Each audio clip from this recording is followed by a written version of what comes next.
Então vamos lá. Então, resumindo muito rapidamente, esportes são competições de jogos eletrônicos que são profissionais, elas são transmitidas por uma legião de fãs e têm visibilidade mundial, elas são regulamentadas por ligas, tem regras, tem torneios, as, as competições elas têm que estar dentro de todas as regulamentações para serem oficiais, e assim elas se tornam esportes. Então, são todos os jogos, competição de jogo eletrônico. Se você joga na sua casa, sozinho, na verdade, mesmo quando você joga sozinho, você sempre, como a gente falou semana passada, está sempre competindo, mesmo seja você contra uma máquina, né? Mas se você joga você com seu joguinho lá, tá tudo certo, ok, você não está dentro de um campeonato e tal. O esportes é isso, são competições, são jogadores competindo entre si, em jogos eletrônicos, com nível profissional também, não dá para ser eu que não sei fazer nada. Então, basicamente é isso, tá? Então, vamos lá. Primeira pergunta entrando no nosso business, que a Flávia perguntou. Como ganhar dinheiro nesse mercado? Chegamos onde a gente queria. Tem um monte de gente chegando agora. Gente, sejam todos bem-vindos, quem está chegando agora. Eu estou entrando nas perguntas que vocês mandaram para mim. Então, vamos lá. Como ganhar dinheiro nesse mercado? Tem várias formas e muitas mais vão acontecer, porque é aquela coisa, como eu falei em algum episódio antes, o entretenimento ele sempre se reinventa, ele está sempre pensando fora da caixa, né? A gente nunca faz mais do mesmo. Então, a gente vai sempre ver novas oportunidades de você agregar coisas e ferramentas e fazer outros dinheiros e outras possibilidades. Então, hoje a gente tem jogadores, que podem ser individual ou time, patrocinador, ele pode patrocinar os times, os atletas, os eventos, as plataformas. A gente tem, como você estava falando, tem empresas que fazem ações de marketing com esportes. Então, o patrocinador montou uma arena de esportes dentro de um supermercado Extra. Acho que foi isso que você comentou comigo antes da gente começar aqui. Então, tem patrocinadores e ativações, esse tipo de coisa. É uma área que dá para fazer muita coisa. Empresários e managers. De novo, tem os sérios e os não sérios, mas isso tem em qualquer profissão. A gente só tem que estar esperto e ligado para ver quem é sério, quem não é e a quem a gente vai se ligar. Mas empresários e managers ganham muito dinheiro, porque uma parte de toda essa premiação vai para o bolso deles, logicamente. As ligas, que elas hoje em dia, como a gente falou, acho que no primeiro episódio, ou no segundo, não me lembro mais, elas não só, elas regulamentam esse esporte, como elas viram esse cenário de criar os seus próprios campeonatos, criar os seus próprios times. O Nobru, por exemplo, ele já montou uma empresa junto com outro atleta, que ele está desenvolvendo campeonatos, ele já está montando times, ele já está treinando pessoas. Então, de uma coisa você vai fazendo a outra, sabe? Isso é muito interessante. A gente tem os criadores de games, que é muito interessante, né? O cara que criou o League of Legends, ele pode sentar na poltroninha dele e não trabalhar nunca mais, né? Então, você tem os criadores de games, você tem os criadores dos campeonatos, que às vezes são os próprios donos dos games, às vezes são separados, streaming e transmissão. E aí eu estou falando, ao mesmo tempo que eu estou falando de Twitch e do YouTube, eu estou falando de TV a cabo, ESPN tem um canal só de esportes, então esse tipo de coisa, visibilidade em mídia, tá? Vamos falar assim. Só para não... Porque senão é uma coisa interminável. Licenciamento de produto, né? Que isso é uma coisa que todo mundo sabe, vai do copo ao boné, enfim. E isso é uma coisa que tem uma rentabilidade muito grande, porque esse público é muito consumista. 83% dos jogadores são consumidores de produtos licenciados. Então, é bastante coisa. Arenas e estádios, como a Full Sail, por exemplo, agora que tinha o Fortress e agora virou o Orlando Health, falei certo? Isso, Orlando Health Fortress. Entendeu? Arenas e estádios são businesses que têm super possibilidade. E treinadores, porque essas pessoas, como a gente já falou, são atletas de alto rendimento, que passam sei lá quantas horas. Esse menino, o Buga, ele fez uma final que durou 5 horas. Ele tem que passar 5 horas com a mente dele ali, com a mão dele funcionando, com a coluna sem doer, sem ter uma trombose, sem ter nada. Tudo bem que ele tem 16 anos, ele não vai ter trombose, né, gente? Mas ele vai saber com esse tempo que esses meninos ficam sentados. Pois é. Então, eles têm treinadores que vão de todos os tipos. Os treinadores são treinadores técnicos para os jogos, né? Faz mais isso, menos aquilo e tal, esse tipo de coisa. Preparadores físicos, que é o fisioterapeuta, musculação, esses caras fazem. E tem preparadores psicológicos. Tem psicóloga especializada em esportes, em atletas de esportes. Eles fazem sessões diárias. Tem psicólogos que eles fazem contratos anuais com time, com atleta, com campeonato especificamente, tratam só aquelas pessoas. Aí treinam assim, perto de campeonato ou de final de campeonato, tem, sei lá, 10 horas de treino por dia e 2 horas de treinamento psicológico. Porque você tem que ter um psicológico muito preparado, né? Olha quem está aqui, Pedro Garcia, que honra, que honra. Então, é muito importante. Ó, a Letícia falou, porque os filhos dela jogam, são os que eu falei que viram à noite jogando e tal, que eles viam estar assistindo essa live. Investe neles, Letícia. Vai ficar gravado e a gente pode refazer também quando vocês quiserem. Mas, enfim, então, a área de negócios com esporte são infinitas possibilidades. É o mundo de agora, tá todo mundo querendo entrar nisso. Tem assim, gente, é um universo que eu não me canso de falar. Tem tudo isso que a Andrea falou, como se fosse pouco, ainda tem. Quando a gente fala de desenvolvedor, dentro de desenvolvedor, tem os artistas que desenham personagem, cenário e tal. Tem os designers que vão falar de recompensa, faseamento, que trabalham por nível, né, de jogo. Tem os programadores. Tem os que vão cuidar só do user experience, tem os que vão fazer a trilha sonora, tem os que vão fazer os efeitos especiais do jogo. E tem toda a ativação, né? A gente estava falando agora, a Magazine Luiza comprou esse mês o Jovem Nerd para falar com o público nerd e gamer, né? Para vender produtos do Magazine Luiza. É esse tipo de ativação que a gente está falando. É um mercado infinito. Porque, gente, como a gente fala... que eu já falei outras vezes, eu falei hoje, eu vou repetir, quando você fala negócio de entretenimento, você está falando de visibilidade, de ver e ser visto, e isso não tem preço.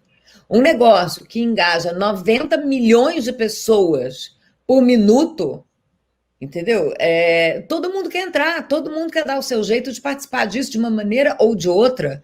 É uma visibilidade que quem não acompanhar fica para trás. Entendeu? É o futuro, é o momento, é o futuro e é o que vai... De novo, não acho que o esporte tradicional morre, sem dúvida nenhuma, mas todo mundo vai ter que se reorganizar. Assim como as pessoas estão se reinventando com a pandemia, todo mundo, sabe, as coisas vão ter que achar os seus lugares, porque o esporte veio para ficar e é muito grande. Eu falei essas áreas de negócio aqui, porque a gente podia passar a live inteira falando de todas as coisas que tem envolvidas. Então, quando eu falei de criadores de games, eu meio que pensei essas pessoas todas, designer, o cara que faz o som, o técnico, porque, assim, é muita coisa, né? É muita coisa. Então, vamos lá, outra pergunta. A Fernanda me perguntou como é a legislação existente em relação aos jogadores e ao esporte em si. Isso é muito interessante, porque isso é um dos problemas. A Mari da 3MS está falando, eu só sei dessas coisas porque editei um podcast e tinha uma entrevista com o treinador e ele fala exatamente dessas complicações que os atletas passam. Então, por isso que eu puxei esse comentário dela agora. Uma dessas complicações que eles passam são as complicações legais. É um mundo novo, é um esporte novo, então tem algumas coisas que não estão regulamentadas ainda e alguns desses atletas têm problema com isso e tem sempre um malandrinho e um espertinho querendo dar um baile em alguém, então fiquemos ligados. Mas a legislação existe, tá? Aqui no Brasil. Então, algumas coisas básicas. Tem que haver entre o time e o atleta um contrato de trabalho. Tem que haver. O cara não pode dizer, chamei você, você vem aqui e joga para mim. Não, é um contrato de trabalho, é uma profissão, esses jogadores recebem salários, existem direitos e deveres que têm que ser cumpridos como em toda relação profissional. É lógico que não é um trabalho CLT, né, gente? Porque o cara não vai trabalhar 9 to 5 naquele regime CLT. O Código Civil brasileiro tem uma regulamentação especial para esses atletas, né? Mas tem essa regulamentação, tem uma idade mínima, por exemplo, que é 14 anos. Então, é importante olhar, tem as coisas que os agentes podem e que não podem fazer. Então, existe uma legislação, sim, ainda tem muita coisa para ser ajustada, sim, mas já está andando, já está funcionando, e se você quiser ser um atleta, ou montar um time, ou criar um campeonato, ou se meter com esse universo profissionalmente, vale a pena você ir atrás, olhar, porque você pode ter problemas sérios. Porque como rola muito dinheiro, já é uma coisa que está sendo regulamentada.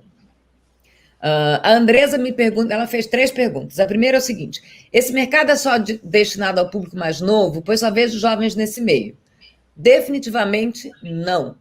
Os mais velhos estão cada vez mais dentro do esporte. Por exemplo, como a gente falou mais cedo, o Ronaldo Fenômeno tem um time, né? O Thiago Leifert, por exemplo, que é o apresentador da Globo que todos sabem, é um super jogador de esporte. Ele até já fez um programa na Globo há um tempo atrás, que era 0 por 1, enfim, alguma coisa assim. 01, né?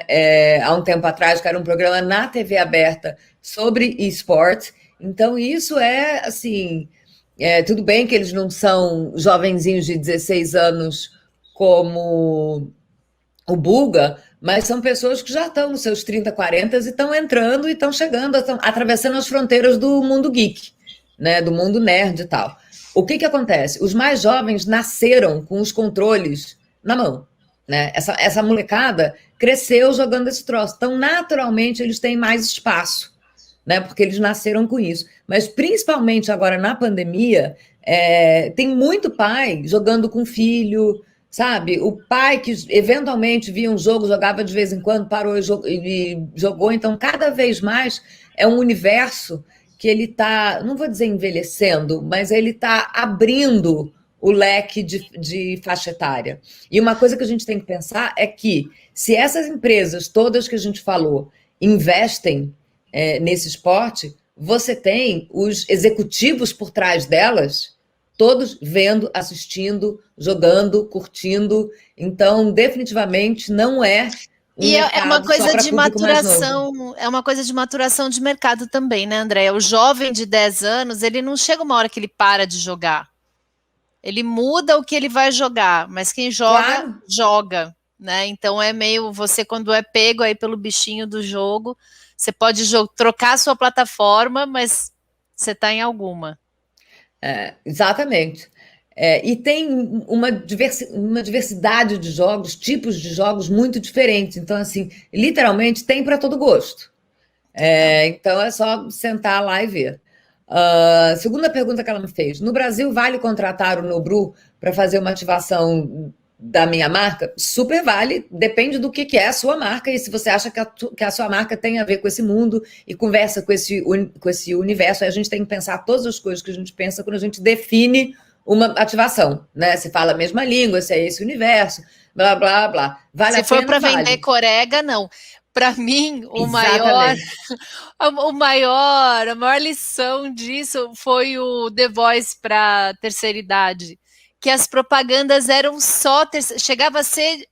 Eu ria, eu assistia com os meus pais, e eu ria, eu falava, e aí, mãe, já comprou? E aí? Porque era muito focado, perfeito, assim, foi uma lição de escolha de... Gente, ninguém está aqui por acaso. Ninguém está aqui por acaso.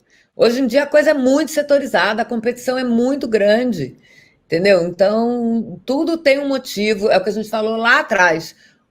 A parada hoje não é mais o Return of Investment, que é o ROI, é o retorno de objetivo. O que a marca quer, qual é o público que ela quer atingir, com quem ela quer falar, é muito mais nichado. Enfim, é muito mais apertado. Então, vale a pena você contratar ele? Vale. Ele é o campeão mundial de Free Fire, como eu já falei. Vai ser caro, não vai ser barato. Ele acabou de montar uma empresa agora, que é a 3C. Ele faz eventos, ele faz campeonatos, ele tem time, então ele está ficando cada vez mais caro, mas vale a pena. Se alinhar com seus objetivos, sem dúvida nenhuma. Terceira pergunta: quais são as plataformas mais eficazes para encontrar o público do esportes? Com certeza o Twitch e o YouTube, sem dúvida nenhuma. E como a gente já falou, tem alguns jogos que têm as suas plataformas próprias, né? Isso não quer dizer que vão ser essas para sempre. Outras podem surgir e é natural que isso aconteça. Mas hoje eu acho que o Twitch e o YouTube é o universo mais familiar.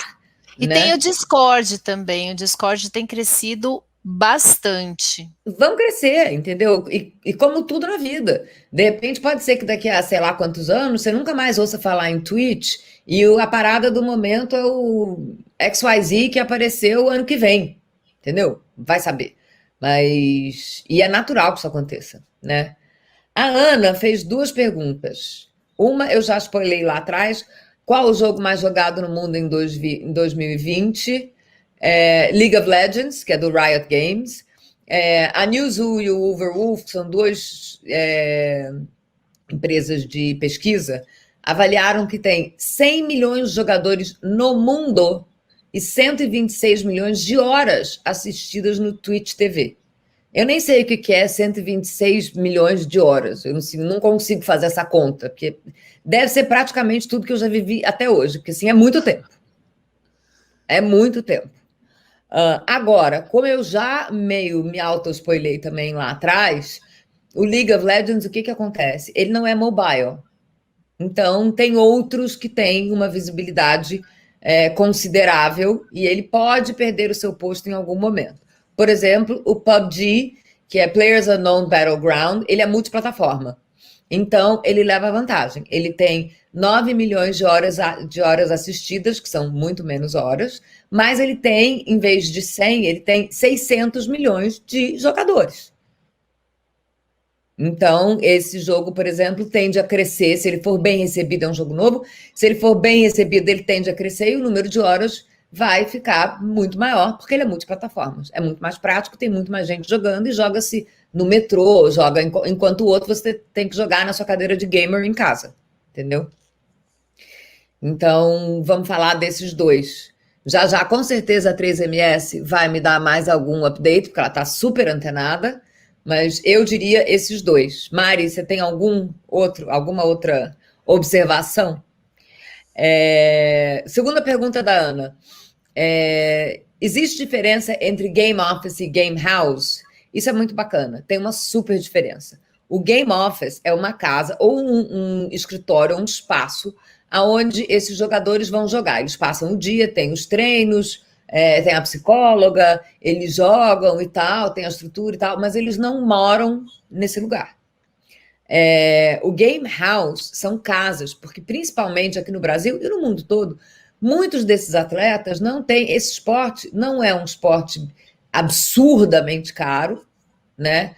Mas não é um esporte barato. Uma cadeira de gamer começa a custar R$1.000. Então, não é todo mundo, principalmente aqui no Brasil, que pode pagar R$1.000 numa cadeira para ficar jogando. Porque também você só sabe se você vai ser um puta atleta que vai ter aquele retorno depois que você joga um tempão, né? Se deixar falar, não fico quieta. Não fica quieta, Mari, você pode falar sempre. A gente gosta que fale. Até porque a minha água está acabando. Então, eu preciso de ajuda. Daqui a pouco eu estou com sede, que eu estou falando há 1 hora. Mas, então, a Game House são casas onde esses meninos moram, né? Eles saem das casas dele, eles moram, eles almoçam, eles jantam. Aí tem uma nutricionista também, é uma das profissionais que trabalha com esses times. E eles são 100% focados, estão o tempo todo. Aí, a Paula Valadares falou que é uma cadeira dessas para ela trabalhar. Eu acho que você devia solicitar isso para sua chefe. Eu acho que você é uma pessoa que trabalha muito e eu acho que você merece uma cadeira gamer para trabalhar. Gente, eu acho que você levar um total, papo com assim, ela, eu precisa. acho que vai rolar. E depois você manda uma foto para mim, porque eu acho que você merece. Se você precisar do meu apoio, eu vou dizer para ela, eu acho que a Paula merece, realmente. Quem não merece uma cadeira de gamer para trabalhar? Mas a Paula merece, porque ela trabalha muito. Essa trabalha muito. Então, são esses dois espaços, tá? Vamos lá. A Inside Out Beauty me perguntou uma coisa que a gente... isso foi uma coisa interessante também. Eu só tive... Quer dizer, mas tive muito mais perguntas de mulheres do que de homens. Olha, que beleza! Eu acho que porque como muita gente não conhece esse universo, muitas, como eu tinha falado antes, muitas pessoas não conhecem esse universo e não sabem nem o que perguntar e nem por onde começar. E muitas disseram para mim isso: olha, eu não vou fazer pergunta porque eu não sei nem por onde começar, porque eu não conheço nada. Mas tem muitas pessoas que não assumem que não conhecem, ou que têm dúvidas, ou que têm perguntas. Então, eu acho que, nesse sentido, acho que a mulher, ela assume muito mais as suas dúvidas, os seus questionamentos, e os homens fingem que conhecem e ficam ouvindo para amanhã, entendeu? Eu acho que é um pouco mais por aí. Não sei se eu estou sendo feminista, mas é a minha leitura. Mas eu tive muito mais mulheres do que homens.